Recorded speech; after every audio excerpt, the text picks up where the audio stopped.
انا عايز اتكلم شوية مع اخواتي، واتكلم واعرف بس كام حاجة كده عن اعلام الخنازير، اعلام المصري اللي بيقول ان قافلة الصمود دي جاية شبكة التجسس. لا، جاية للخراب على مصر. لا، ده جايين علشان خاطر يعملوا الأمن المصري. لا، عشان خاطر يأذوا الأمن المصري.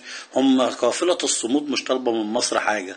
قافلة الصمود لو جت حتى لمصر هي هتسند مصر إعلاميا، وهتسند مصر اقتصاديا، وهتسند مصر في حاجات كتير جدا. لو جينا نتكلم عن قافلة الصمود، قافلة الصمود ده هتخلي الخنازير تبدأ ان هي تساوم.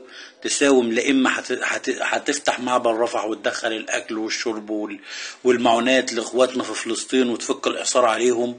لا اما كده، لا اما هندخلهم. هتقدر ان انت كمصري، كمواطن عربي، كمواطن اسلامي، انك تقدر تدافع عن حق تراب ارض فلسطين. هتقدر ان الحكومة الفلسطينية تعرف ان الشعب المصري الشقيق واقف معاها.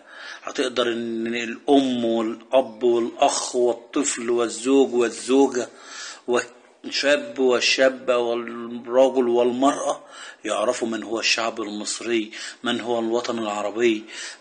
فلماذا الإعلام المصري الخسيس، الإعلام المصري الخسيس، وأؤكد بكلمة الخسيس لأن الإعلام المصري بيهاجم القافلة ده. بدل ليه ليبيا ما هاجمتش القافلة؟ ليه تونس ما هاجمتش القافلة؟ ليه الجزائر ما هاجمتش القافلة؟